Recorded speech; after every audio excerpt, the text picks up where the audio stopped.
Assalamualaikum warahmatullahi.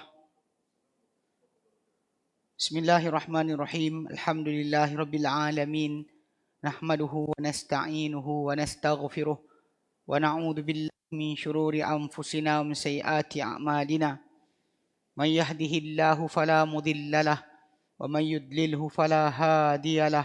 Ashhadu an la ilaha illallah wahdahu la syarika lah. وأشهد أن محمدا عبده ورسوله اللهم صل على محمد وعلى آل محمد كما صليت على إبراهيم وعلى آل إبراهيم وبارك على محمد وعلى آل محمد كما باركت على إبراهيم وعلى آل إبراهيم إنك حميد مجيد رب اشرح لي صدري ويسر لي أمري واحلل عقدة من لساني يفقهوا قولي أما بعد. In the name of Allah, the most gracious, the most merciful, all praise be to Allah. We praise Him. We ask for His help. We ask for His forgiveness. We seek refuge with Allah from the wickedness of ourselves and from the badness of our deeds. Whoever been given by Allah guidance, then nobody can be misguided for him. Whoever been misguided by Allah, then nobody can be guided for him. I bear witness, there's no God worthy to worship except Allah. Only Him, no associate for Him. And I bear witness that Muhammad, His messenger, His servant. O Allah, give good prayers upon Muhammad and the family of Muhammad, and give good prayers upon Abraham and the family of Abraham. O Allah, bless upon Muhammad and bless upon Abraham and the family of Abraham. Very most worthy of praises and most exalted in nobility. Today, inshallah, we'll continue page number 75, last paragraph. 75, last paragraph. Continuing for the topic of to not being sad, because being sad is not encouraged in our religion. As being said before, we said that grief is actually anxiety, is not something that believers must dwell in it for a long time. Sadness can happen as a trial from Allah. Allah give you trial and you can feel sad, but you should not continue and prolong the grief or the sadness, because never ever Allah Ta'ala make the sadness become things that you become near to Him. Sadness is not ibadah. Sadness is not ibadah. But to feel sad is normal for you, but to continuously being sad is actually not being encouraged. So the last one that we talk about it, because the Prophet ﷺ, if the hardship that befell upon a person is the reason for him to become sad, or maybe somebody say that because of the trial from Allah, so I feel sad. So the Prophet, peace be upon him, he is actually the most being tried by Allah, like being said by the Prophet ﷺ in hadith narrated by Tirmidhi.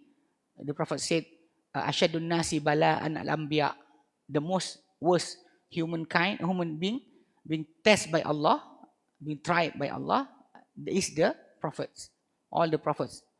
Ashadun nasi bala'an al-anbiya, thumma al-amthal fal-amthal, and after that the best among humankind, and after that the best after that. Means that if you become somebody close to Allah, then the trial upon you is actually inevitable. You cannot run away from it. But the Prophet, at the same time, even though he is actually being tried by Allah most, comparing to other human, he is not showing his sadness to others. He's not showing his sadness to others. Always smiling, always cheerful towards others. Because we know that the Prophet ﷺ did mention to us from among his saying, he said, "La tahkiranna minal ma'rufi shay'a." La tahkiranna minal ma'rufi shay'a. Don't ever you feel belittle. Don't ever you belittle goodness, any kind of it. Walau antalqa akhaka biwajhin taliq. Even though the goodness that you are actually seeing is so little, is just to be cheerful in front of your brother. Be cheerful in front of your brother is actually considered as ma'ruf by the saying of the Prophet ﷺ. So today, inshallah, we continue. He said here, the last paragraph, 75. As for the hadith, Hind bin Abi Halah, it's actually the hadith being narrated in Tabrani. Hind bin Abi Halah, he actually mentioning about the character of the Prophet when he actually try to explain the character of the Prophet. He said there that kana kathirus samti. The Prophet was always keep silent. Daimul fikri, always thinking. Mutawasil al-ahzan, continuously being sad. Continuously being sad. It's actually this hadith is actually not an authentic hadith. Like you said here, that the hadith Hind bin Abi Halah, he was continually sorrowful. The Prophet, peace be upon him, being said, always continuously being in sorrowful. So something he said it is considered to be unsubstantiated by scholar of hadith.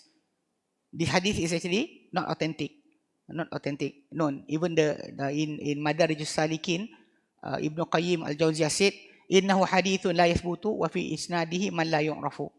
It's a hadith that is actually not authentic, and inside the narration, chain of narration, there are people who is unknown by the scholar of hadith. Because among the narrators is someone who is unknown. In knowing about the hadith, whenever you say you want to know the hadith is authentic, there are 5 conditions. First of all, the chain of narration must be continuous, never ever been broken. Mean you didn't lost anybody in the chain of narration. That's the first one. Secondly, the narrator must be firstly actually adl, a person that is actually not doing a big sin, major sin, not continuously with a minor sin, and do not do something that is actually considered as bad, as manners in the public. Things that is not appropriate, he cannot do it. That the second part of the condition. The narrator must be like that. Must be a person that is actually not doing major sin, not continuously in minor sin, and do not do something that is actually considered mismanner in the society. Thirdly, the narrator must be somebody is actually powerful in his memory. If continuously to lose something inside the memory, doesn't remember, then it actually cannot be, the hadith cannot be authentic. And the fourth, the hadith must not have a shadh. Shadh means actually weirdness. When you look into the one narrator, whatever he narrated is against the many or more powerful than him, then the hadith will be considered as da'if. Or the last one, the hadith have something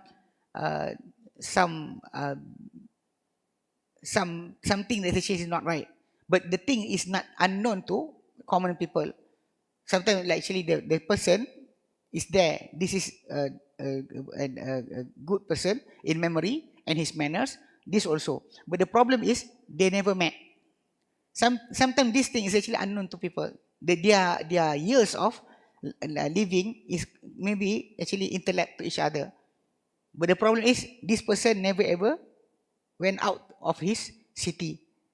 Especially we in our time today, I did find actually met someone that actually never ever went out from Malacca. You know Malacca? The person never ever went out from Malacca until he want to marry a girl. Then he went out at his late 30 of his age at the time. Never ever went out from Malacca. So things like this from the narrator of hadith, sometimes things that is actually unknown to others but known by the scholars. So the hadith. So during the narrator must be known. So you have to know that the person is not doing major sin, minor sin, and not continuously with minor sin, not doing something that is actually bad in manners in the society, or the person is actually have a powerful memory. Things actually related to, you have to know the person. You have to know the person. So if a narrator, the name is there, but unknown to the other narrators about him, then the hadith will become da'if, not authentic, and cannot be used as an evidence to like here to say that the Prophet always be sorrowful. always sad is actually not right.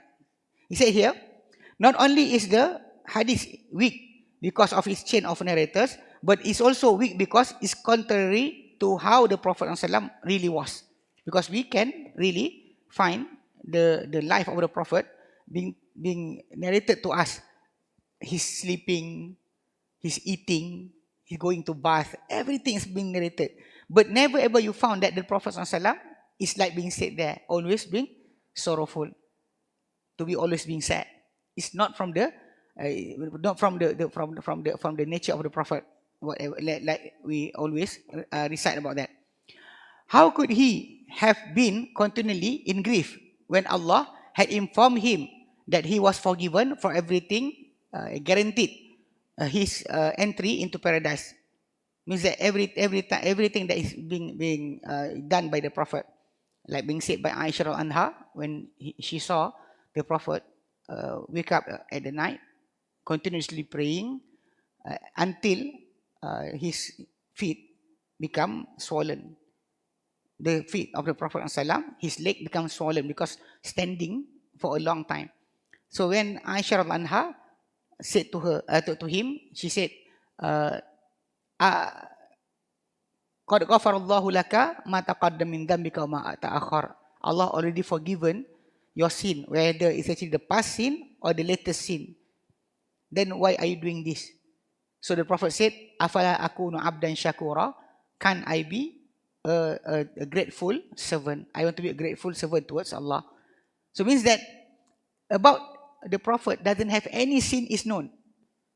So how can he become sorrowful? Because all his sin is actually already being erased by Allah, being guaranteed his entry into the paradise, and had protected from the feeling of grief over matters pertaining to his life. He also being protected by Allah from to do or to have the grief. Because like he said here, for example, Allah Ta'ala forbade him from feeling grief over the action of the disbelievers.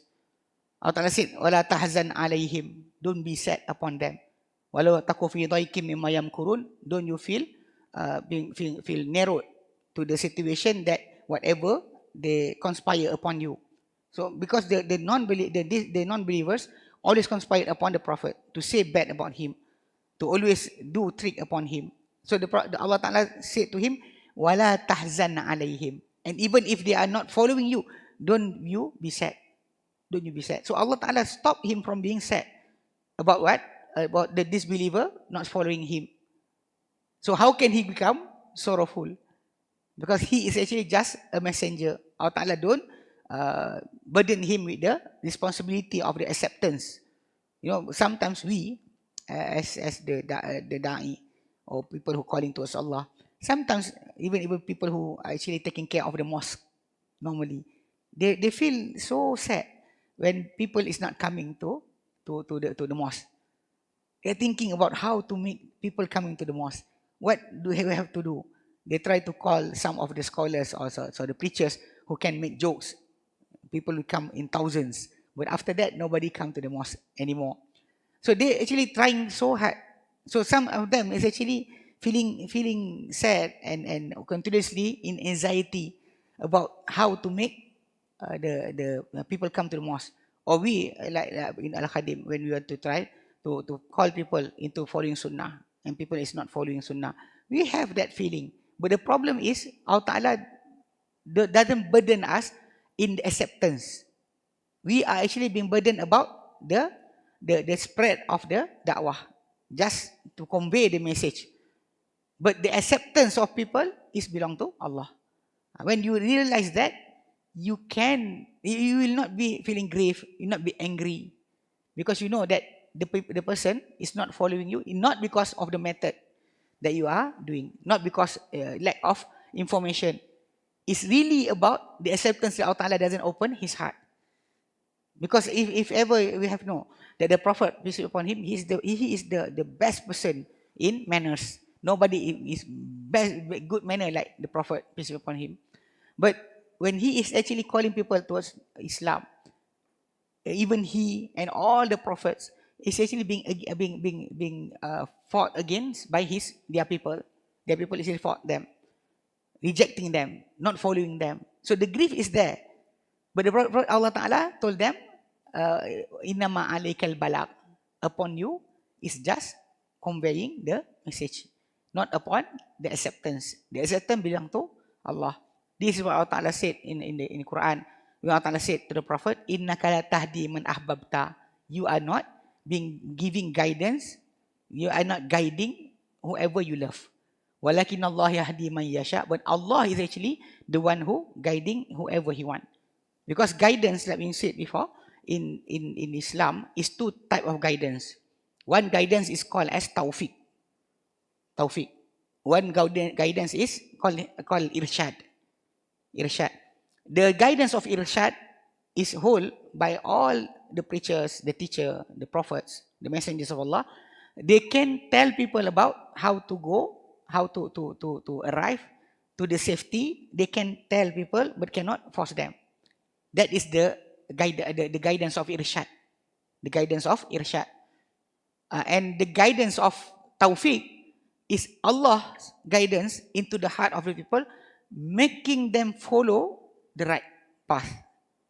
So actually, in situation like this, if you want to go to some place, you ask a person, you meet a person, brother, I want to go to this place. How can I go there?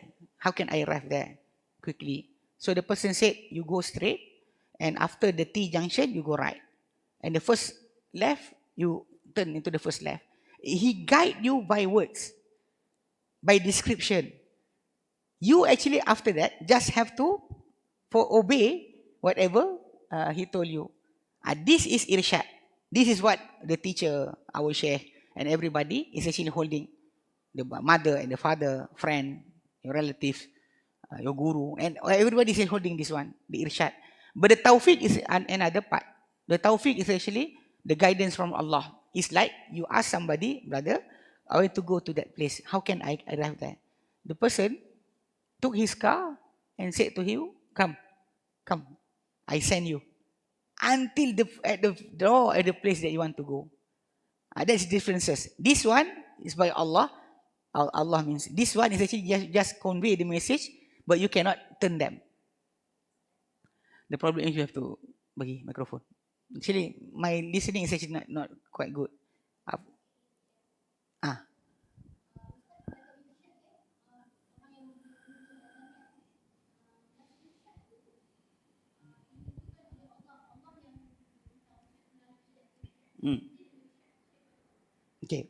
Okay, so our sister said that the irshad is actually still from Allah. Yes, but actually the situation for irshad is actually, there's a burden about irshad. The burden about irshad is actually, you have to convey the message only. But the person can follow you or not follow you. But tawfiq from Allah, the person will follow. Will follow. That's why Allah Ta'ala said to the Prophet, wa innaka la tahdi ila siratal mustaqim, in the verse of surah. There's two ayah concerning that. La tahdi. Surah Ash-Shura, verse number 52. Surah Ash-Shura 52. In that ayah, Allah Ta'ala said, wa innaka, and you, O Muhammad, la tahdi, verily you are guiding, ila siratim mustaqim, to the straight path. You are guiding to the straight path. But at the same time, Allah Ta'ala said, in Surah Al-Qasas, verse number 56, the first ayah that we recite, innaka la tahdi man ahbabta. You, O Muhammad, will not give guidance to whoever you like, you love. Walakin Allah yahdi man yasha. But Allah is the one that guiding whoever He want. So if you combine between this ayah Al-Qasas 56 and that ayah Ashura just now, you can see that one, Allah Ta'ala said, you have the guidance. You are guiding. The other one, Allah Ta'ala said, you are not guiding. So this is the differentiation between irshad and tawfiq. Because irshad, you convey the message. But the person will not follow you or will follow you, you don't have anything there. But if Allah Ta'ala want to give the guidance as tawfiq, He make the person heart become become obedient to the calling, and he will start to go and follow and follow and follow. So the making the heart to follow, that is actually the thing is from Allah only. You cannot change the heart of people. Allah is the one that change them. Even though you can say that all is from Allah, everything from Allah, but the thing about burden, that's why as people who calling people, the people as people who call people to go to the way of Allah, you cannot have the sorrow about people not following you. You want the result, but the result is not upon you. Or upon you is only conveying the message. That's why Allah said to the Prophet, "Innama alaikal balagh." Upon you only to convey the message, not to force people to follow.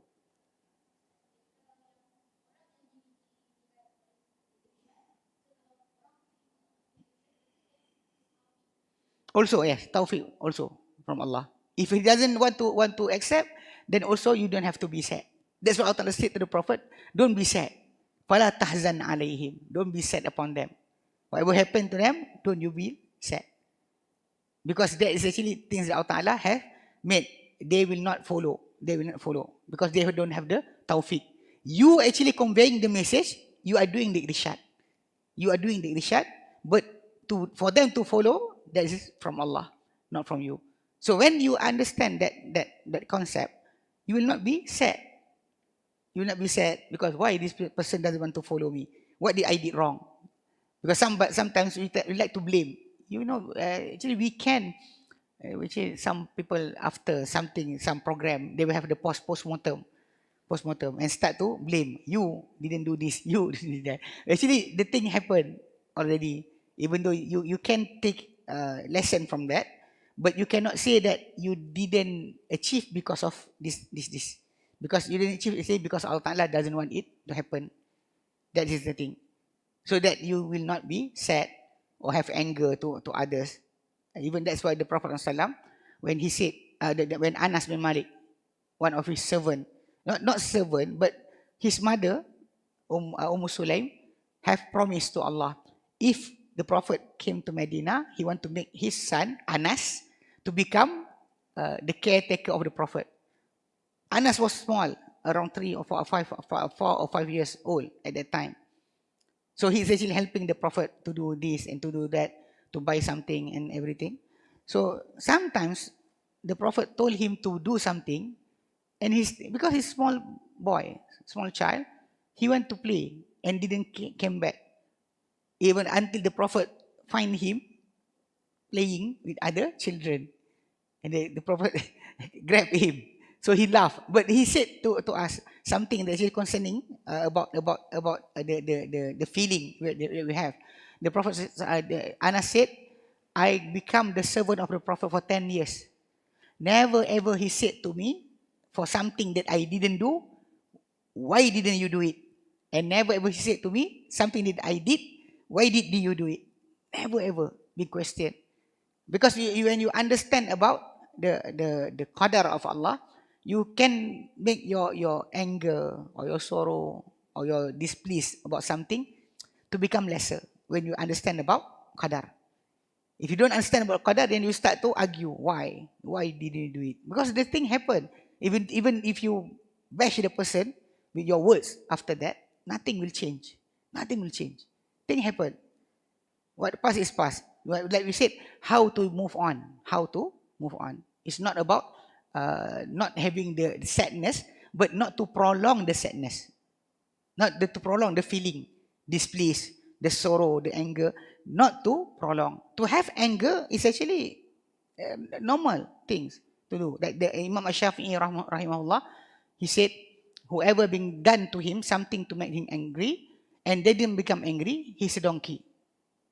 Whoever being done to him something to make him angry, but he didn't become angry, then he is a donkey.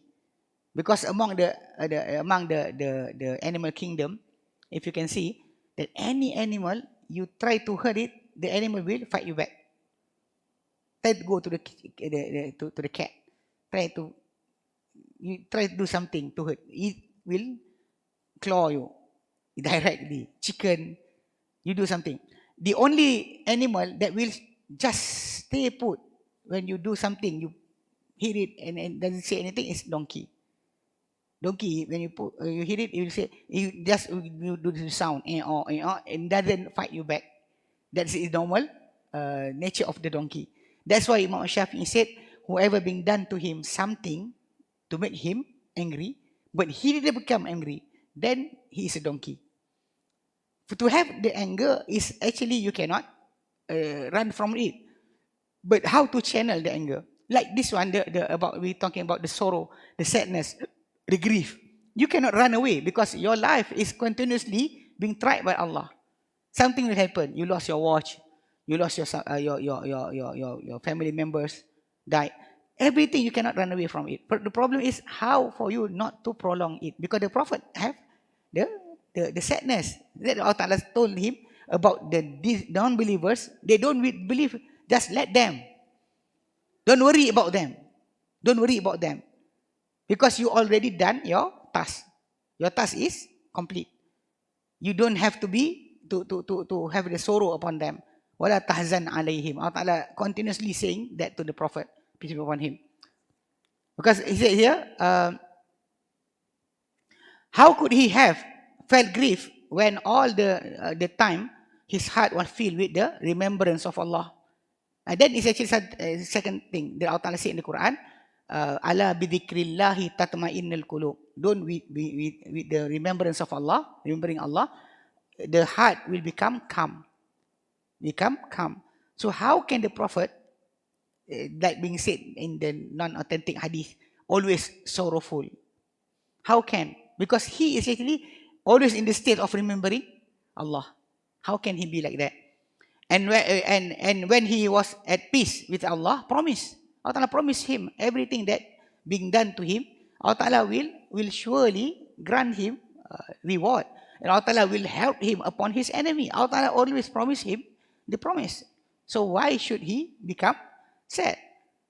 In fact, he was always pleasant and his teeth were always visible due to his constantly smile, always smiling. That's why I said to you about the Prophet said, don't ever you feel belittle from the goodness, even a small thing, even though it is just to have a pleasant face in front of your brother, in front of your believers, brother. Having a pleasant face, you meet them with a pleasant face is actually, even if it is just like that, don't ever you feel that belittle about to give smile. And the Prophet ﷺ said in another hadith, tabassumuka, your smile, fi wajhi akhika, in front of your brother, sadaqah is sadaqah. So he is actually giving his companion that advice. How can he actually meeting people crying? How can? There's something that's actually not right. That's why when we said about the hadith, the narrators is actually unknown, but on the other side, it's actually against whatever is authentic from the Prophet ﷺ. About his state, is actually really is always smiling. He said here, where do whoever delve deeply into his life will know that he came to remove falsehood and to eradicate anxiety, confusion, and grief. He came to us, to the humankind, for that, to wipe away falsehood, anxiety, confusion, and grief. He came to free our soul from the tyranny of doubt, disbelief, and confusion, and disorder. He came to save our soul from the destruction, because we know that the sadness is making destruction to our soul. So many indeed are the favors that were bestowed upon mankind through him, sallallahu alaihi wasallam, blessing and peace upon him, because that being said, wa ma arsalnaka illa rahmatan lil alamin, we didn't send you, O Muhammad, except to become blessing to all the universe, not all the humankind. Il alamin means all the creatures, all the things. Because after the descent of Allah Ta'ala sent the Prophet, even the animal have their right. Have their right. The Prophet did actually instruct two of his companion was sitting on their horses beside of the road, talking to each other. Actually, the animal, the horse, can carry the burden by walking. It become belittle, not really become harsh upon its back. But when you just stay on the horse, talking to each other, staying there, the horse will feel the pain. So the Prophet passed by two of his companions, sitting on a horse, talking to each other. So the Prophet said, "Irkabuha salimin, watrukuha salimin." Ride it goodly and release it goodly. Don't make it as a chair for you to sit on it by the side of the road, because the Prophet said maybe those who being ridden, is the horse, remember and fear Allah more than the person that is actually riding it. More fear to Allah than the person the human that is riding it. So the Prophet remind them about not to hurt the animal. Other than that, like the Prophet told us about a woman, dakhalatin imra'atun nara fi hirratin habasatha. A woman enter the hellfire because of a cat that she caged in. La hiya at'amadha, she didn't feed the cat. Wala hiya tatrukaha ta'kul min hashashil ardi, and she didn't let the cat to go and eat from the insect or everything in the grass. So the Prophet said that the woman entered the hell because of that, and a woman entered a paradise because of a dog. You can see that all the saying, all the things that being said.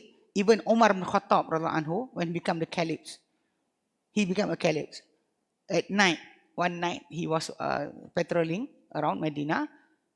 He stumbled upon a family. There is actually, the woman is actually giving birth, and the husband doesn't know what to do, and the children is actually hungry. So they start to cook rocks on the fire to make sure that say to the children, wait. They want the children to wait and until they fell asleep. So Omar stumbled upon them. Then he start to go to the Baitul Mal to take flour and to cook for them. And he told his wife to go and attend the woman. When he was trying to carry the flour and the food for them, one of his helper want to take to carry the load. Omar said to him, "You want to carry my load in the last day? Verily, indeed, I am feeling that if a cow, or in some narration, a donkey, slip his leg in Iraq." You know Iraq? Oh, we call it we can say Iraq, but some of the Westerners say Iraq. And now it's known as Iraq. So if a cow or a donkey sleep and broke his leg in Iraq, I am feeling that Allah will surely ask me, Omar, why didn't you make the road better for the donkey? That feeling is actually about responsibility that being taught by the Prophet. Be taught by the Prophet. Everything you looking around, always be wary about everything around you. Always have to make sure that nobody is being oppressed or doesn't have the right. So Islam is actually giving that. So many, even the woman before Islam, doesn't have any inheritance. The man will inherit, the woman doesn't inherit anything. Because men actually more powerful, they will take away the thing, then the woman just have to cry and nothing else to do. So but Islam, when Islam came, actually the starting of the ayah about inheritance in Surah An-Nisa, verse number 11, 12 and 176. is actually the starting point is because of when his companion, the Prophet ﷺ companion, Sa'ad bin Rabi' died in the war of Uhud. So his brother took all his belonging, all his his wealth away. So his wife came to the Prophet. His widow came to the Prophet and said to the Prophet, "Oh Prophet Allah, your companion Sa'ad died as martyr in the war of Uhud. He left his two daughter and me, and his brother took away all his wealth, and his daughter cannot marry and will not be married to except if both of them have wealth." So the Prophet kept silent at that time because the command from Allah about inheritance not being revealed yet. Then after being revealed to the Prophet, the ayah of 11 and 12 of Surah An-Nisa, then the Prophet started to call the brother and said to him, "Give the son of Sa'ad two-third of all his belonging, the two-third for the two, and for the wife one-eighth of the inheritance, and whatever is left is for you." The Prophet said to him like that, and he actually have to follow the command of the Prophet, and that is the starting of the law of inheritance in Islam. And after that, the other nations start to follow. For the woman, they have something. If not none for the woman, for her to take from the inheritance. This is actually why you say, because the Prophet came to this world to make everybody become happy, not being oppressed. So how can he himself always in sorrow? How can? That is actually all the saying about that. And as for the hadith, alleged hadith, verily Allah loved all sad heart. This is actually from the hadith narrated in Mustadrak Hakim, but it's actually not an authentic hadith also. The claim of its narrator, the claim of its narrators is unknown. That's the first thing. So it is not authentic hadith, especially in the view of the fact that the basic principle of our religion are contrary to its import. Whatever being said there, Allah Ta'ala is actually doesn't love that the qalbun hazin, means feel sad heart loved by Allah, is something actually the opposite, because Allah Ta'ala like the pious heart, the heart that actually fear Him, not just going into sorrow, being sad. No, because like we said, if you have the sadness because of doing sin, then you have to quickly doing the right thing to fill up whatever you have lost. You don't just cry and doing nothing, because the effect of doing sin or wrongdoing, you have the sad in your heart, but you have to quickly doing the right thing, because like being said in the hadith, وَأَتْبِعِ الْحَسَنَةَ السَّيِّئَةَ تَمْحُهَا, do the good things after a bad thing that you have done, and it will wipe it off. The good things will wipe it off. Also like being said in Surah Hud, verse number 114, Allah said, Aqimis salat tarfayin nahar, do the prayer within the two side of the daylight, means from the sunrise to the sunset, the whole time you can pray on that time. Wazulafa min al-layl, and also in the middle of the night. And Allah said after that, innal hasanat yudhibna sayyi'at, verily the goodness, it will go away or perish the sayyi'at, the badness. Dhalika dhikra lidhakirin, that is actually the remembrance for those who remember. So that hadith, that ayah, it came revealed to the Prophet when a man came to him and said to the Prophet, "Oh Prophet of Allah, I got kissed." Whether he the one who kissed or a woman kissed him. So he doesn't want to be in that state, sinful state. So he want the Prophet to give him what should he do? I got kissed by a woman. What should I do? So Actually, no, but people will say that you slap your face or anything, or eat chili. Allahu alam. But the Prophet keeps silent until the ayah being revealed to him. So he said to the person, go and pray. Go and pray. Means that after badness that you did, quickly do the goodness. Because the goodness will make away the badness to go away. So the Prophet, this is not the same that in the church when people are actually paying contribution to the church to get their sin to be washed away. Because when the Prophet told the guy, go and pray, that is actually upon him with Allah only. No, the Prophet doesn't gather from the person, come, pay me. Then I will pray for you, for your forgiveness. No, nothing like that.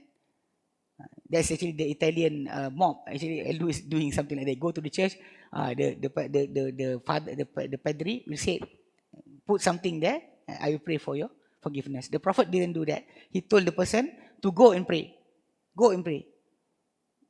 To Allah. So, the person after that said, is it for me only? The Prophet said, no, it's for all my nation until the last day. So that's why being sad because you did wrongdoing, yes, but not continuously to be in that state. Quickly make a retribution, make something to get back to the right path. It's like you actually driving, your car start to went to the other side. This is not wrongly. Then you just correct the way, the steering to become right. So to doing right is actually to correct your position in the sight of Allah. Correct your position in the sight of Allah. Allah Ta'ala will always like his servant that doing sin to repent, to come back to him. Even the Prophet said Allah is most happy with his servant more than a person that lost everything in the desert. His animal, his right, all of it is there, his food, his drinks. Then suddenly the camel went away. So the person tried to find the camel, can't do anything. So he wait under a tree. So the Prophet said, suddenly the person opened his eye, the camel was, or the horse is there. So happy. The person is so happy. Even he said, oh Allah, you are my servant, I'm your God. Wrongly said because too happy. Then the Prophet said, Allah is more happy with the repent of his servant than the person to get back whatever he lost from his right, his belonging is gone. Get back, he's so happy. Then Allah Ta'ala is more happy than that. So that's why when you did something wrong, yes, you feel sad, but quickly come back to Allah. Come back to Allah because Allah Ta'ala want you to come back to Him. Not for you to just dwelling around, feeling sad, not doing anything, not eating. So some people will say that, see, this guy, so sad because of the sin and doesn't do anything. Doesn't eat, doesn't come to learn, doesn't do anything, separating himself from people. That is not from the teaching of Islam. You always, after you doing sin, come back to Allah. And when you come back to Allah, all your actually the ibadah or the act of worship is always in the jama'ah. It's not by yourself. It's always in jama'ah. Only thing that you can say that is things that you separate yourself is the last 10 day of Ramadan. That is the only time that the Prophet will take a time from meeting people. He will stay in a tent inside the mosque. Then actually at the back of the mosque, will come out only to pray the 5 obligated prayer. Other than that, he will stay inside the tent. Or we say kelambu, something like more softer than the tent. Kelambu, I don't know, because we in Malay people, Malay village 10, 20 years ago, because the mosquito is so many, so you have something like net for you to stay inside. Yeah, mosquito. I like the mosquito net. Yes. So the Prophet will stay inside something like that net and worshipping Allah, only come out. That is the 10 days that the Prophet will not mingling with people. Other than that, the Prophet will always be with his companion. I'tikaf, yes, i'tikaf. So for you to run away because I'm sad, I don't want to be with people because I am a sinful person, that is not from the teaching of Islam. You can be a sinful person, but you have to get back. And getting back into the teaching of Islam, always inside the Jama'ah. It's not outside the Jama'ah.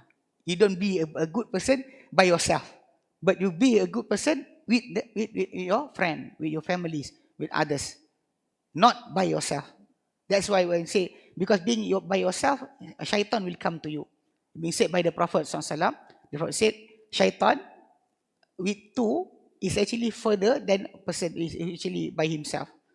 When you are two person, then shaitan will start to get away from you. When you are just a person, then the shaitan will always mingle around you, try to give you bad guidance. That is actually things that you have to know, that being in jama'ah is something that is actually something that will make you cannot be sad, always cheerful, try to understand others. I say something that is actually totally the opposite about this topic. Not to be sad always is actually not from the teaching of the Prophet, peace be upon him.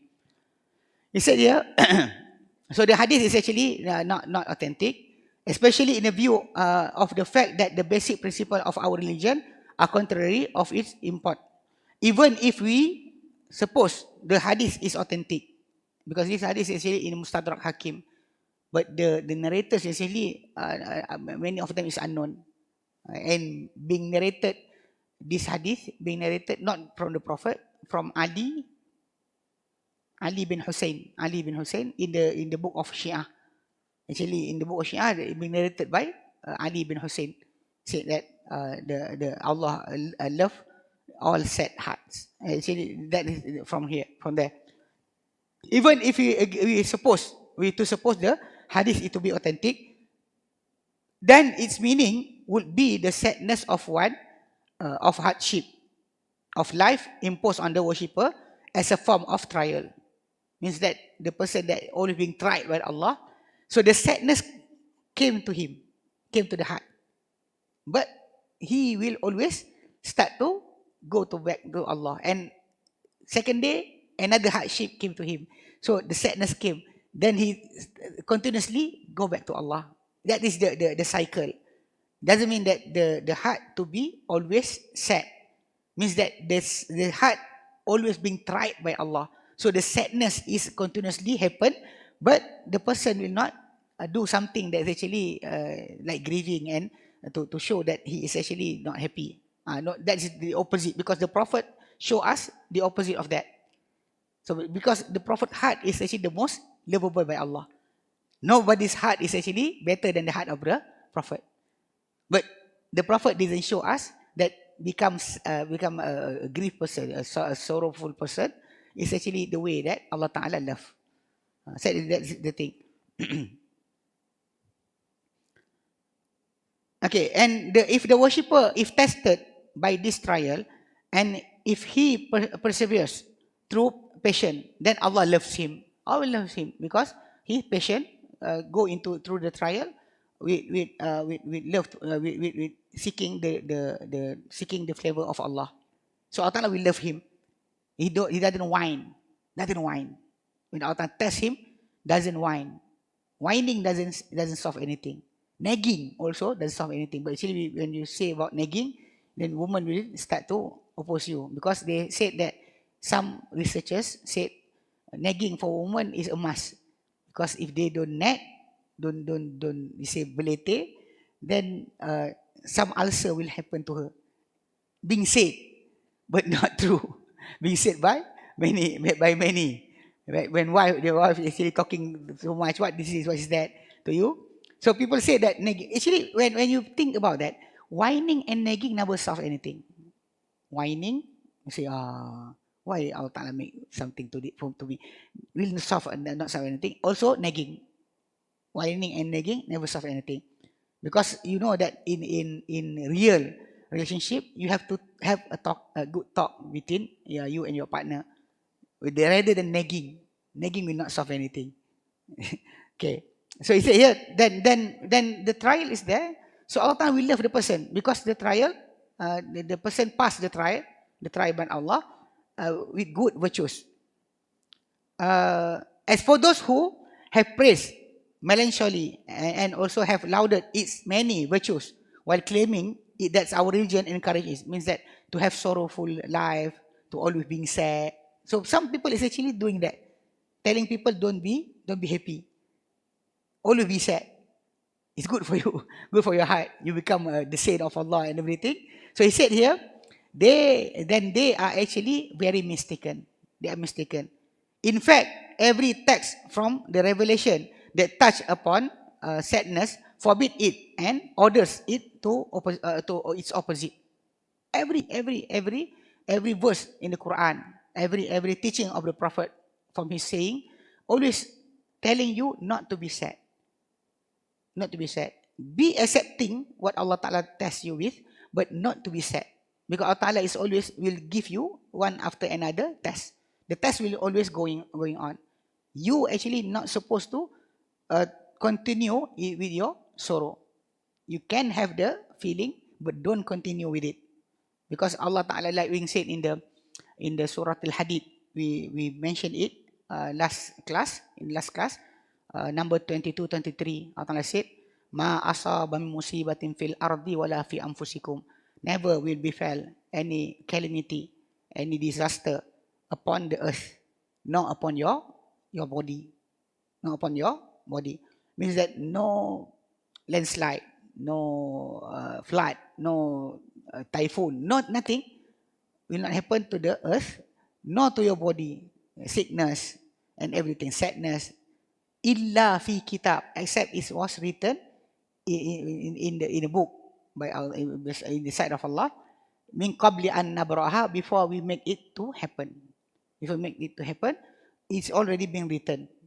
Inna dhalika ala Allahi yasir. That is actually for Allah to make something being written before it happen is really easy. Easy for Allah to do that.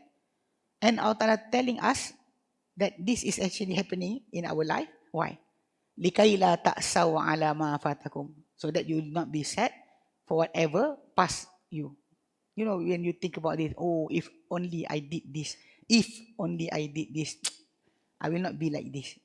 So you actually feeling you lost something. So Allah Ta'ala answered you in that ayah, saying that He have made everything being written before it happened, for that, for you not to feel sad, feel lost, whatever passed by you. Wala tafrahu, and at the same time, you'll not be so happy about whatever you get.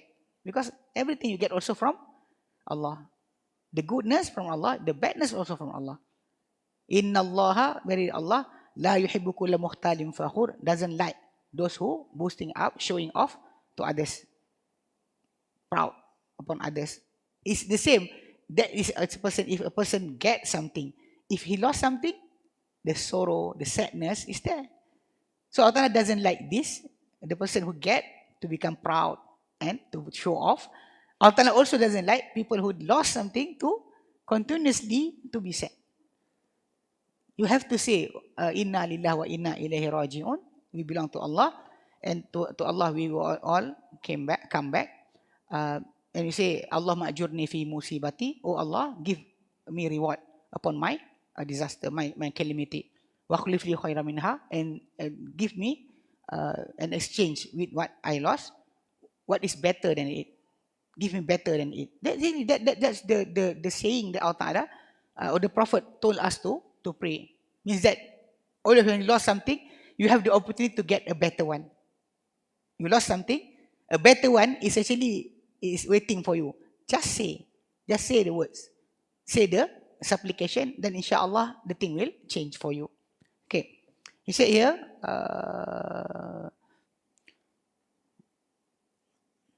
okay, he said here, in fact, every text from Revelation that touch upon sadness forbid it and orders its opposite. Namely, that we should be content with the mercy and blessing of Allah and happy. Always feeling happy whatever you have. Because when you think about it, things that Allah taken from you, maybe just one. But Allah Ta'ala left for you more than that. You lost one, but you still have many. Think about what the many things that you still have. Once before, at that time, but the person who have that grief is actually around my age.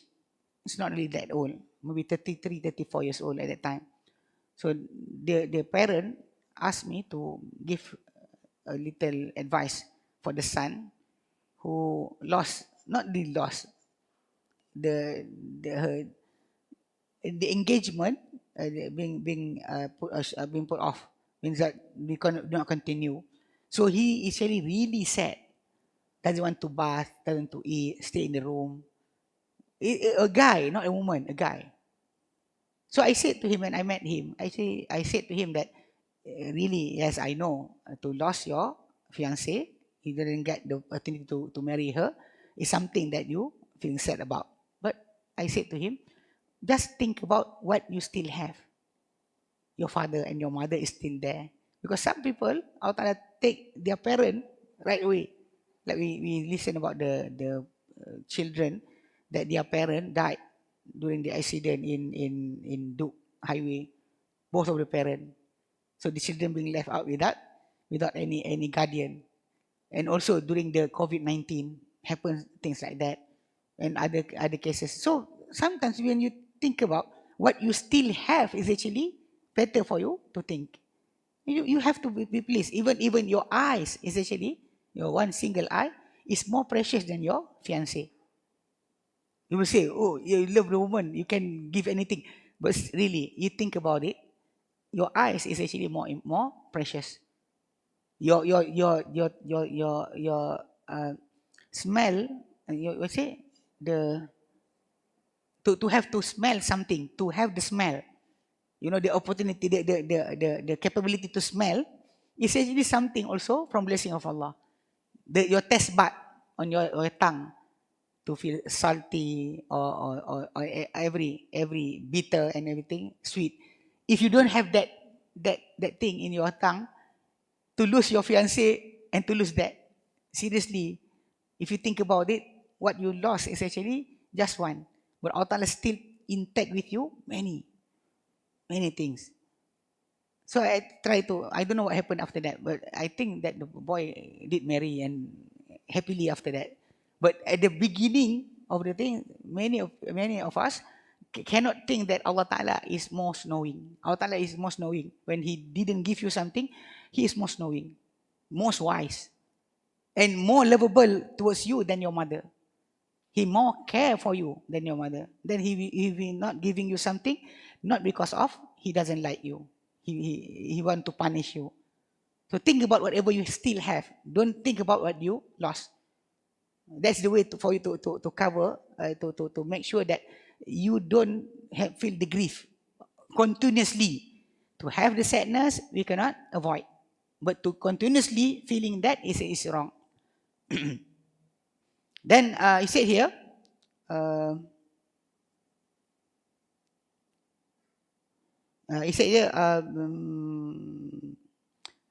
they should be content with the mercy and blessing of Allah, and happy with that which has been sent with the messenger of Allah. Blessing and peace be upon him. Because we have to think about what the Prophet give you is actually better than whatever you lost. Those who incline towards extremes in asceticism also relate the following narration. If Allah love, they use these words to say that being sad is good. Is one of the teaching of Islam, by saying that if Allah loves one of his slave, He make that slave heart that of a weeper. Means that the slave become a weeper, always crying. That means that Allah Ta'ala love him. And if he hates one of his slave, then he place flute inside his heart, thus making him constantly light and happy. This is actually, first, we must note that this is an Israelite tradition, not from the saying of the Prophet, peace be upon him. Not from the saying of the Prophet. Some things actually from the tradition of the Israelites, or from the Old Testament or the New Testament. We know that inside that book, the Holy Book, hold by the Christian or the Jew, few words actually not from the Prophet being put there by the authors. The authors actually putting it there. Because right now, if you think about it, the Jew, their book is actually, the original text is not in Hebrew, is in Greek. The Bible also is in Greek, not in Hebrew. Even though we know that the Prophet Moses never ever is a Greek. He's not a Greek. He's talking to his people in Hebrew. And the Prophet Isa, Jesus, peace be upon him, also, he is actually not a Greek talking person. Even though at that time, the empire that actually holding Palestine is actually the Roman Empire. Only that they have their own language at that time, Aramaic. They are not talking Greek. The people, Jew people, is talking Hebrew, but they also can talk in Aramaic. But the problem is when you look into those books, the Old Testament, New Testament, the original text that they translated it from are in Greek. So if we want to ask, where is the Hebrew version? Where is the Hebrew version? Because even the Hebrew is taken from the Greek. The Hebrew is taken from the Greek, translated from the Greek, and from that translated into English. So where is the original? If we, the Muslim, we said, where is the original Quran? It is in Arabic language, like being revealed to the Prophet Muhammad sallallahu alaihi wasallam.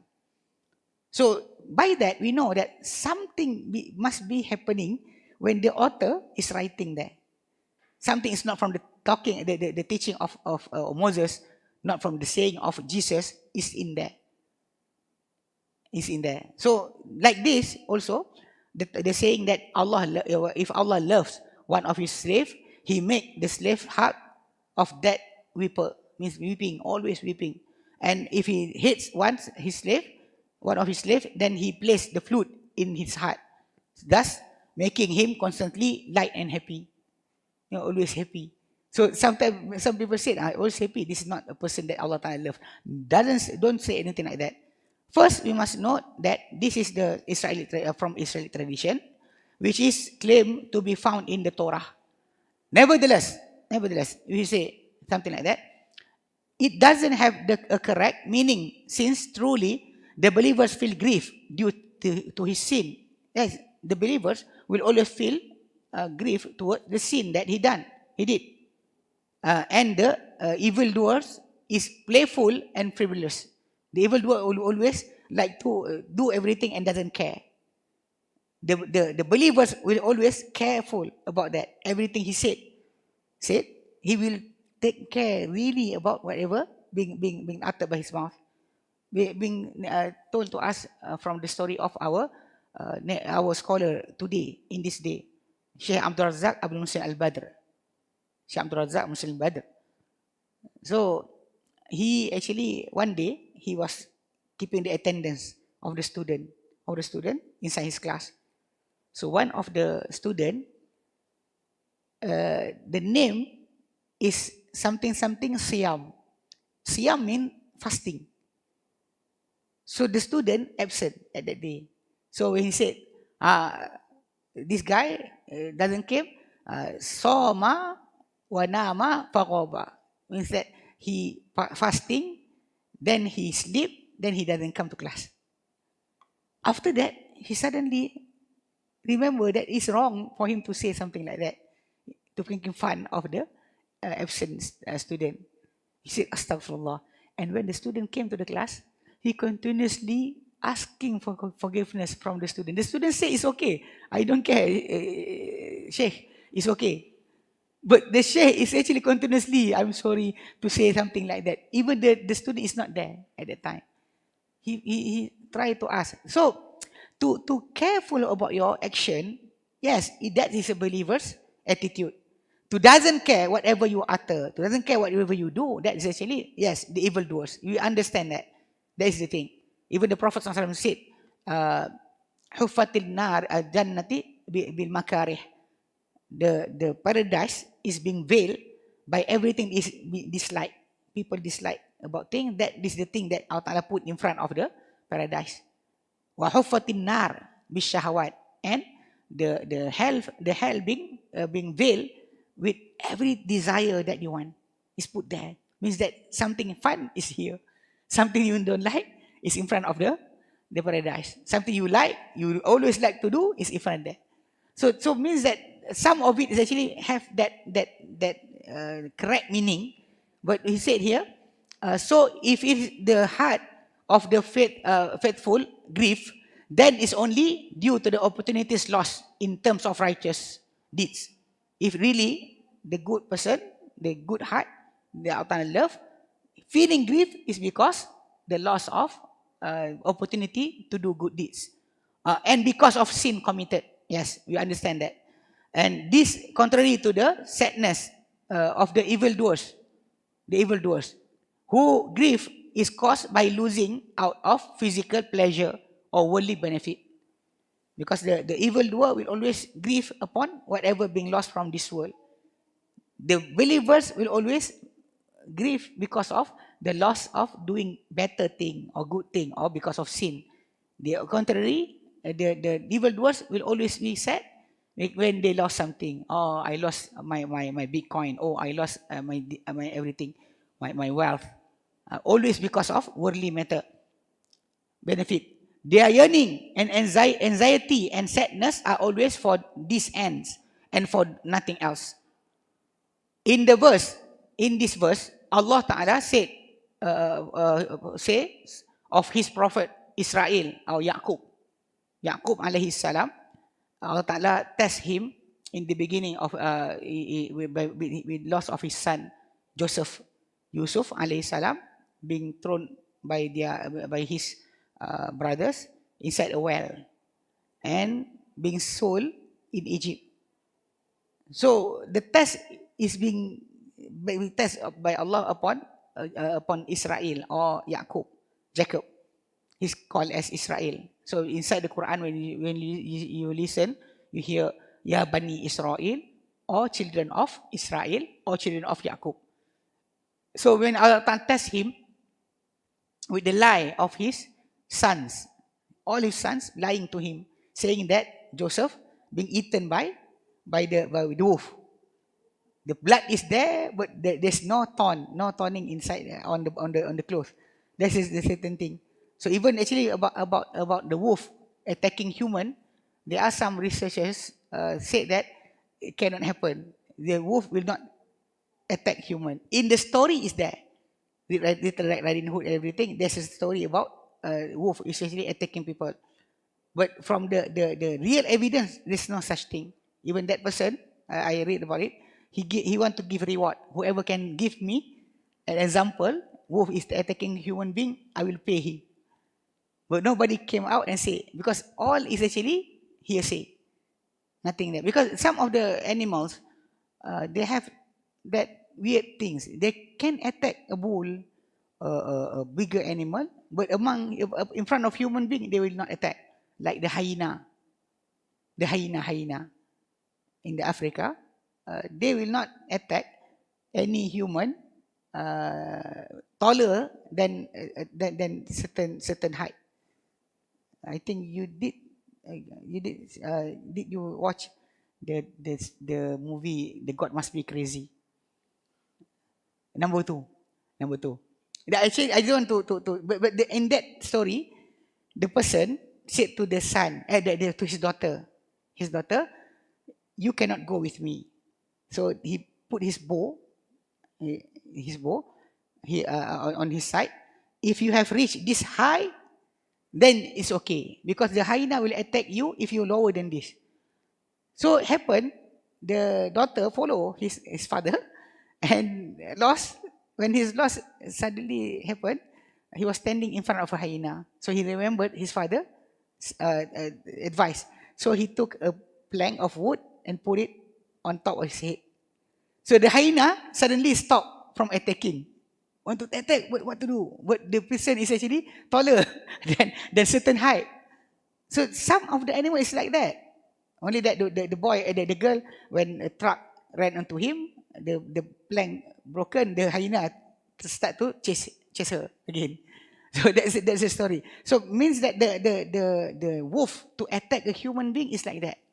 So Joseph, when being said by his brothers, being eaten by the wolf, his father doesn't believe. So he know that they are lying, but he cannot do something about that.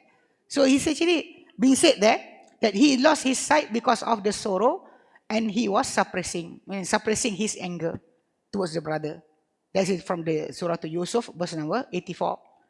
So here we are informed that his grief over losing his beloved son he's simply informing about something does not itself signify either approval or disapproval of that thing. Even what happened to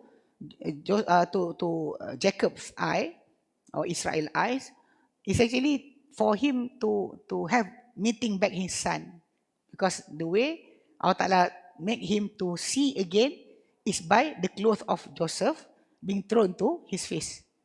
So that is the other story. Means that Allah Ta'ala make the eyes to become blind because of the sorrow, because of crying. So that when he met back Joseph, even when the brothers, when Joseph told his brothers to go back to your parent, to my father, throw this cloth, my clothes, to his face, then he will start to see again. So when the brothers came to the house, and Jacob said, "Inni la ajidu riha Yusuf." I find the smell of Joseph. I get the smell. It's Joseph's smell. He can smell his son. What is the smell? Allahu a'lam, I don't know. But only that the clothes is there.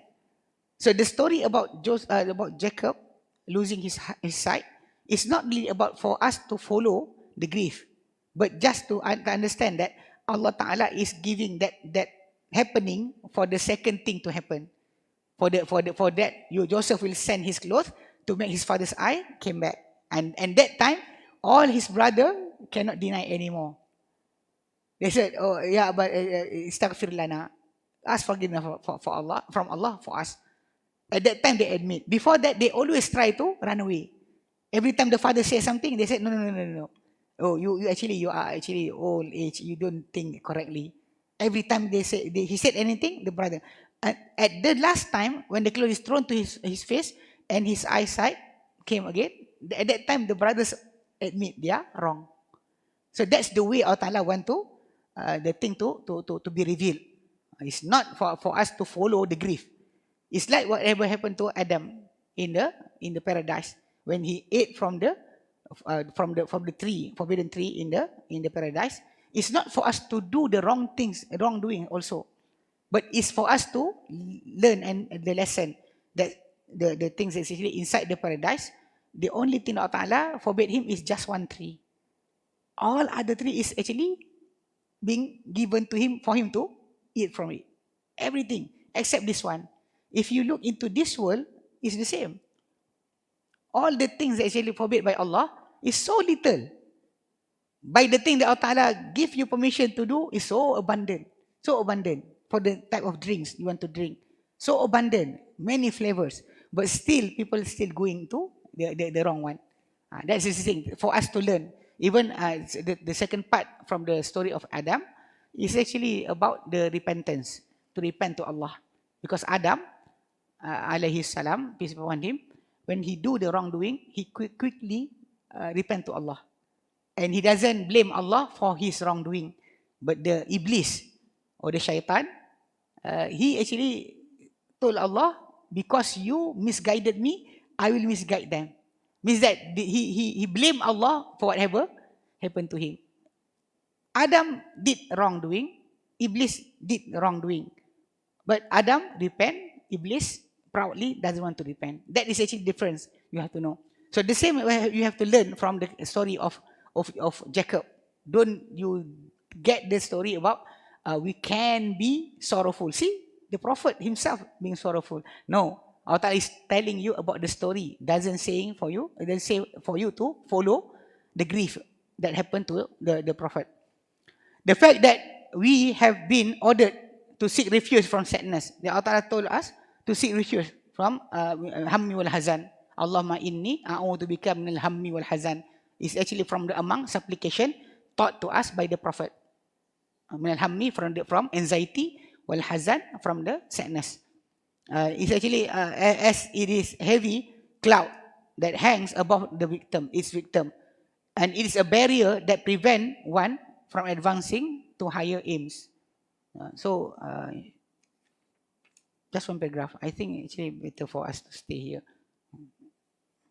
No, two more paragraph. Okay. There is no doubt that sadness is a trial and hardship, and it is in some ways similar to sickness. Sadness is similar to sickness. However, it is not a stage or level or condition that the pious should actively seek out. You know, I want to be better, piety towards Allah. So when is the sadness? When is the sadness coming to me? No, it's not a level for you to go up to reach Allah. Sadness is not one of it. Sadness is not one of it. To do good things, to struggle yourself, to strive yourself to do good things. That is the thing that actually will elevate your soul to become near to Allah. Not to be sad. Sadness is not, or grief is not a stage for you to achieve to Allah. You are required to seek the means of happiness and peace. To ask Allah to grant you good life. One that gives you a clear conscience and a mind at peace. The achievement of this is an early reward. The achievement of this is an early reward. Means that if you ask from Allah happiness, you get it, then it's actually an early reward, a bonus that Allah Ta'ala is actually giving to you. You must cherish it. You don't say that, oh, I ask goodness from Allah, oh, this goodness, I don't like it. This is not from Islam. You ask goodness. Even the dua that the Prophet always say, Rabbana atina fid dunya hasanah wa fil akhirati hasanah wa qina adzabannar. Oh Allah, give us goodness in this life, in this world, and also goodness in the hereafter, and protect us from the hellfire. So means that is the thing. You ask for goodness. So the goodness is actually in happiness, not in sadness. Okay? The achievement of this is an early reward, a point that is underscored by having some in this world is paradise. Whoever doesn't enter it shall not enter the paradise of the hereafter. This is the saying of Ibn Taymiyyah rahimahullah and Ibn Qayyim. He said that in this world there are paradise.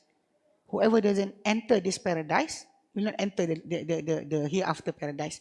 Means the paradise here when you have the connection with your God, with Allah, and always happy with whatever He give you, and always seeking to get near to Him with whatever He command you to do.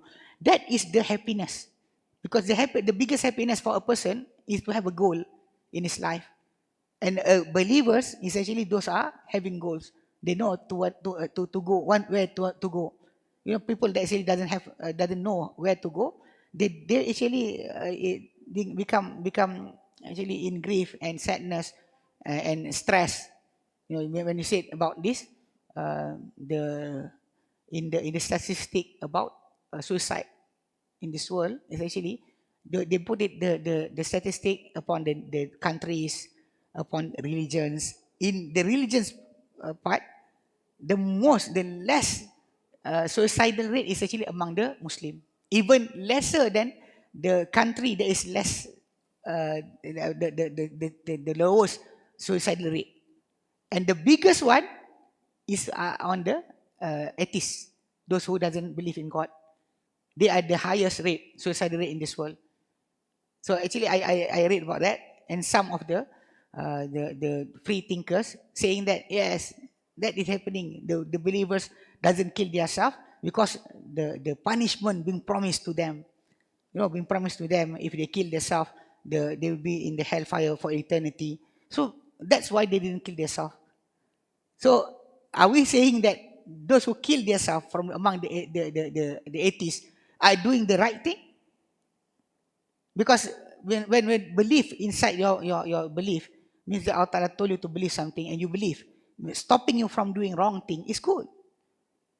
They actually blaming the low suicidal rate in Islam because Islam is actually condemning suicide. So it's the right thing for you to condemn because people running away from their responsibility in killing themselves. Suicide is actually running away from your responsibility. Staying alive is something that is actually you are holding towards your responsibility and hoping that Allah Ta'ala will lift up any sorrow, any grief that you have. Those who doesn't believe in God, like the atheists, they actually the highest rate of suicidal. Means that is the thing. Means being said here, whoever doesn't find the paradise in this world will not enter the paradise in the hereafter. Because the paradise here is when you actually have your relationship with your Lord, your God, Allah. Okay, and having your goal in your life, purpose of life. Why are you living?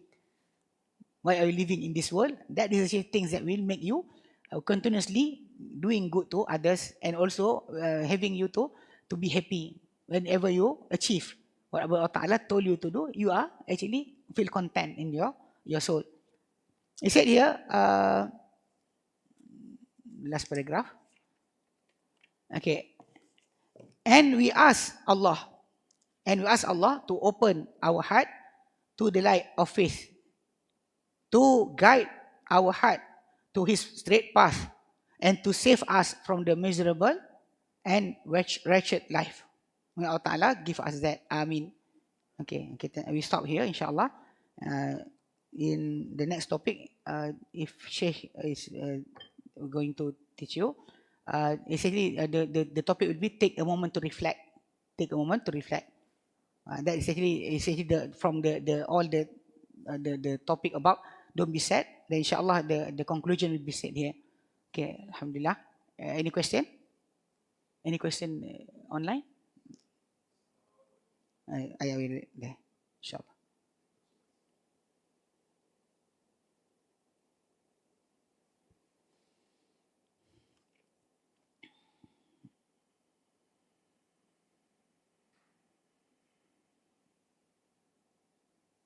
Okay. Bismillah.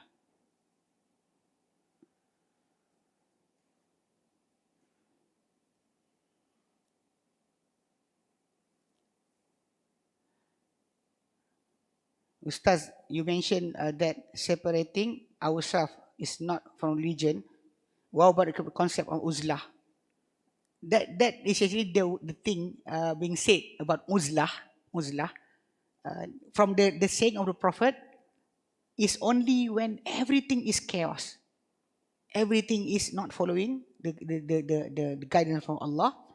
That is the word uzlah came. Some of the scholars saying that when they are being prisoned by the tyrant rulers, they are having the uzlah, meaning to separate themselves. That word is really not from the teaching of the Prophet. Like I said, if you look into the Prophet's life, then you have not uzlah, i'tikaf. You had i'tikaf for 10 days to separate yourself for worship. If not, then you cannot separate yourself from others. Because like we mentioned about Salman al-Farisi. Salman al-Farisi, he correct Abu Darda. They are brothers. The Prophet make them brothers. One is Persian, one is Arabs from Medina. So when the Prophet make them become brothers, in Sahih Bukhari, Salman al-Farisi came to Abu Darda house and found that Ummu Darda, the wife of Abu Darda, means that his sister-in-law is actually staying outside of the house wearing working clothes and doing things outside of the house. So Salman came and said to her, why? What happened? Because we know that women like to wear beautiful clothes and stay beautiful and everything. So Salman said, what happened? So Ummu Darda said, go inside the house and look at your brother. So when Salman entered the house and he saw Abu Darda is fasting, reciting the Quran, and actually doesn't want to be with his wife. So that's why the wife went out wear working clothes and doesn't want to do anything with the husband. So Salman want to teach Abu Darda the correct way. Means that at that time, Abu Darda is actually as if saying uzlah, to separate himself, to do ibadah.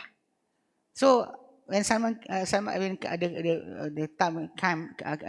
the time came for eating, they want to serve some food to Salman. Salman swear by the name of Allah, he will not eat except Abu Darda eat with him, to make him break his fast. So Abu Darda broke his fast and start eating with Salman. Salman stayed at his house until night, until the morning actually. So after Isha, Abu Darda start to want to pray. Salman said, sleep, go to sleep. So Abu Darda sleep. In the middle of the night, means like 12 o'clock, Abu Darda want to get out for the second time to pray. So Salman said, sleep. So he went to sleep. Last third of the night, maybe around 2 o'clock to 2:30 o'clock, towards the subuh, to the fajar, Salman wake up Abu Darda and said, come pray. And before he left the house of Abu Darda, he said, you upon yourself, you have rights to do. Upon your wife, you have the rights. Upon your neighbor, upon your guest. Means that if a person start to run away, then how will be the responsibility inside the house? Like if you have children, who will guide your children? Who will educate them? Who will nurture them? Means that everybody start to live out. This is what our Sheikh said about when the China government, they don't like the Shaolin monk, because they are staying inside the monastery, staying there, not working, just begging people. They cannot work. They cannot work. Because in their philosophy, if you work, then you earn yourself money, then you start to be proud and everything. So don't earn. Go everywhere, just beg. Beg for foods. They actually the way they want to be humble. But it's not from Islam. In Islam, you have to work. You don't get many, it's okay. But you have to do the work. Then your reward from Allah is in the work, not in the result. You don't get anything, Allah Ta'ala already give you all. All the sweat that pouring from your head, from your body, be rewarded by Allah. Everything, your tiredness. But not the result is actually belong to Allah. But the reward, you can get it. So it is not, we say, when Abu Darda being told by Salman, you on your body, you have the right to do, on your wife, on everything. So when Salman left him, Abu Darda doesn't satisfy, doesn't feel right. He went to the Prophet and told the story about what being done by Salman. Salman forbid him from praying. So Rasulullah SAW said to him, Sadaqa Salman, Salman right. Salman is right. That is what the meaning of uzlah, to take away yourself. Then I said, only in Islam, 10 days. Last 10 days of Ramadan. That is the time. Other than that, you have to do your work. You have to do your responsibility as a father, as a mother, as a son, as a brother, as a neighbor, as a Muslim. You have your responsibility, not to separate yourself from others. Okay. So that is about the uzlah. Salam, Sheikh. What about a person felt the masjid, people and environment around him is corrupted, so he or she choose to ibadah alone, close door, keeping up the steadfast and doing quite okay. That is the problem. Islam is not for you only. When you thinking about I'm good, I'm okay, then it's okay. Because Allah Ta'ala said in the Quran and in the last of Surah Yusuf, Allah Ta'ala said to the Prophet to say, Qul hadhihi sabili. Qul, say O Muhammad, hadhihi sabili. This is my way. Ad'u ilallah ala basiratin. I call people towards Allah clearly, with not concealing anything. Ana, I, wa man ittaba'ani, and whoever following me. So if you are the follower of the Muhammad sallallahu alaihi wasallam, you should not say that my Islam is good, it's okay. Because Islam is actually the Prophet, obviously, or the companion. They are being say hate by people because they are doing the amar ma'ruf nahi munkar. They are mingling with others. They say this is wrong, this is right. Then people will start to hate you. But if you just stay inside your house, you pray, then you don't have that trial. So to convey the message is among your responsibility. So you cannot say that it's good. Because Allah Ta'ala said in the Quran, Kuntum khayra ummatin ukhrijatin nas. You are among the best people being brought up to the humankind. You are the best. What is your character? Ta'muruna bil ma'ruf. You are calling, you are commanding people toward the goodness. Wa tanhauna 'anil munkar, and you will forbid people from doing the munkar. Whatever it's not right, you will say it's not right. Wa tu'minuna billah, and you are believing in Allah. That is your character. So how can you say that staying inside? People corrupt, yes. Even at the time of the Prophet, the Kaabah is filled with the idols. All the idols is there. At the time of the Lut, people is doing sodomy. He is not staying away from the people. He is actually living inside the community to give the message, to say what is wrong, what is right, is right. Because never ever Allah send the prophets or the messengers in the jungle. Where's the prophet? Inside the jungle. Alhamdulillah, we are going there to be good. Because they always have to confront. The confrontation is the test for you to believe in Allah. People not liking you, but you are telling the truth. Maybe today they are not following you, not following the good, the right path. Maybe after your death, the thing came to them because of your message. Maybe they will correct their self, but not to run away from the community. To stay away from the community is not right.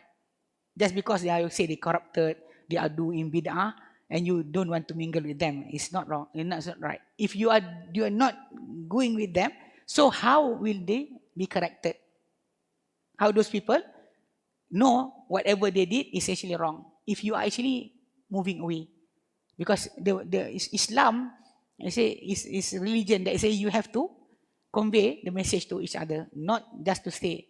That's why from among the surah of the Quran that Imam Ash-Shafi'i said, if the Quran didn't reveal to us, only this surah is enough. Then Allah said, wal as, by the time, innal insana lafi khusr, people is actually in loss. Illa alladhina amanu wa amilus salihat, except those who actually believe and doing the good deeds. Wa tawasaw bil haqqi, and advising with the truth. Wa tawasaw bis sabri, and also advising with patience. Because when you tell the truth, people will hate you. Then be patient, don't run away. Because running away will not solve anything. When Allah Ta'ala, yes, like we said, the sorrow is there, the test is there, but not running away. Because sometimes people running away because people doesn't want to follow their guidance. Yes, you feel sad. They don't know about Islam. You learn about Islam. They don't want to listen to you. You learn Islam for 10 years in the Arab country. You came back, you told them, these people doesn't know even a little Arabs. Doesn't know the meaning of the Quran. You told them, but they didn't want to listen. Yes, the sorrow is there. The feeling is there. But you don't follow your sadness. You always pray to Allah that Allah Ta'ala will open their heart. Because you are actually doing the work of the messengers of Allah. That's why you actually, the scholars will become the inheritors of the messengers and the prophets. The prophets doesn't left money for them, but they left this knowledge, the knowledge of the religion, for you to convey it to others. Okay. Please repeat the doa. Which doa? No. Jazakallah khair. Okay, Alhamdulillah. So, inshallah we stop here. Yes. Bagi microphone.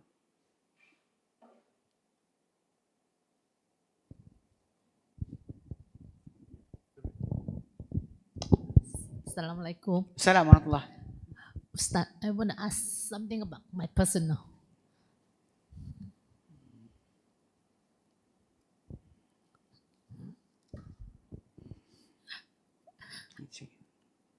I lost my husband 4 years ago. Okay. But I don't seem to able to let go. I'm still keeping all his things. His shirt, his sarong, and I'm using all his sarong to pray, and I'm using his handkerchief, and I'm still using everything that he has. How do I let go? Okay. First thing first, may Allah Ta'ala give you reward for your disaster, whatever happened to you. But actually, like I said to you just now, if you think about it, first thing first, you have to know, death is not a total separation. Understand? Because all of us will die. Except that the time for me and for you or for our brother is actually unknown. It's like you are going to same destination. Think about it. You go to the same destination, only that the time is differ. We are going to Kota Baru. My time is 12 o'clock. Our brother is 3 o'clock. Our brother 5 o'clock. So everybody have their own time. So if you are thinking about the world life, is actually everything is wrong, because you actually will go there also, and you will meeting him there also.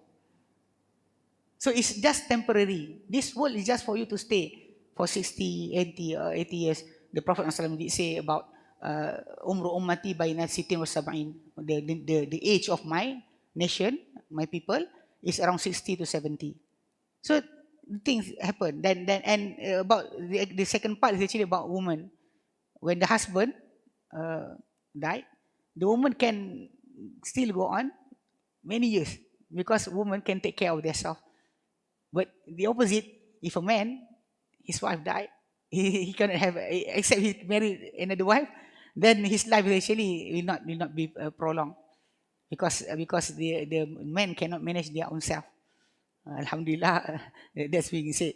So anyway, you have to know about the thing that you actually separated from him for temporary time. The everlasting is actually after this. The everlasting is there, not here. Not here. Because Allah Ta'ala. And also, when you look at the death of your loved one, some of them being tested by Allah with sickness. Then Allah Ta'ala take them away from you. Actually, actually maybe not very long after they discovered the sickness. One of my brothers-in-law, he's the brothers-in-law of my brothers-in-law, died a week ago because of lung cancer. But the cancer was really fast, because I remember we have classes with them every Saturday, second Saturday, in my brother-in-law's house in Uliyam. So at the first class, he was actually so vigorous, actually healthy, was talking, asking questions and everything. Month by month, just 6 months actually. Within 6 months, we made him was healthy for 3 months, and the fourth month he start to feel sick, and suddenly just 2 weeks after he been so hospitalized, his breathing cannot be helped anymore and died. Only that when I comfort my brother-in-law's sister, I said that Allah Ta'ala love him, doesn't want him to suffer more. Give him just a little time for him to suffer around 2 weeks. That hurt for him to breathe.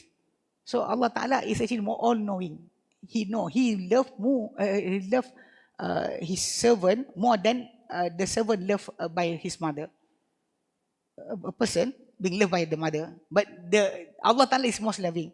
So when Allah Ta'ala choose for you something, you have to be open your heart to accept that, because you have to know Allah Ta'ala is actually all wise.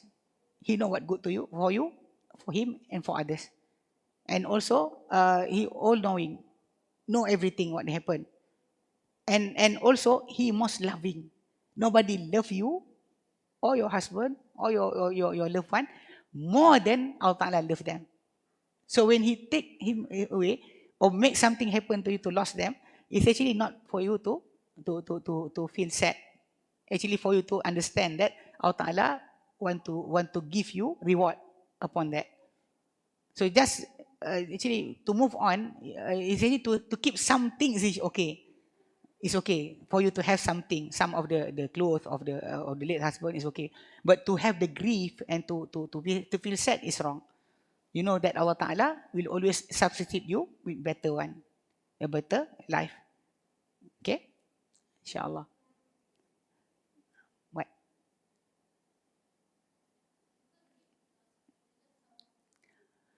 I don't listen. Take the microphone. Actually, I cannot listen correctly. Because the motorcycle, you know, the wind corrupt my hearing. My hearing. Okay, doctor. Ustaz. Okay, we grieve because we love someone. We lost someone that we really love so much. Yeah. Even after they die. And does that love is come from Allah yang bagi kita that so much love, right? Yeah. So after they die, we still have that love, and that love makes us sad. But that love is come from Allah. So how not? Actually, the love that the Prophet, peace upon him, he loved his wife Khadijah. How did he show his love? You know, the Prophet always give present to all the friends of Khadijah. Always give present to the friend of Khadijah. That is the way showing the relationship, because you are friend of my love. Then after the Khadijah died, the Prophet continuously giving present. Even his wives, others' wives, like Aisha and everybody else, essentially feel envy that the Prophet is keeping to remember Khadijah. The way they remember is actually by what is the connection. Like you have your husband. What is the connection that he have in this world? His friend, his relative. Keep on to have a relationship with them. That is the way that even you will lost the grief will be put away, because you are meeting the people that is really loving the person. So do good to the person that the person do good in his life. In these days, in our days today, people is actually loving their parent, but stopping the relationship that the parent made before. The parent like to go to the relative houses. They didn't continue that tradition. If they continue the tradition, that is the way. Actually, the sadness will go away, because when you meet people, new story will come to you, new things. You start to think about new things. New topic will come to you. Every topic that come to you will make the grief go away. That's why in mourning, what you say before, mourning the dead, in Islam is only for 3 days. When you meet the people, after 3 days, don't say the condolences anymore, except that the first time you come to them. But if you did meet them at the first day, second day, after a week, don't come to them, or your father passed away, or I really sad. Don't ever say something like that, because you are renewing the sadness. Give another topic. Say about anything else. Don't go into the topic about the death, because you will start to feel the sorrow. So you cannot say that about remembering that person is hurting. No, it's actually you have to get the relationship, what the person like to do during his life.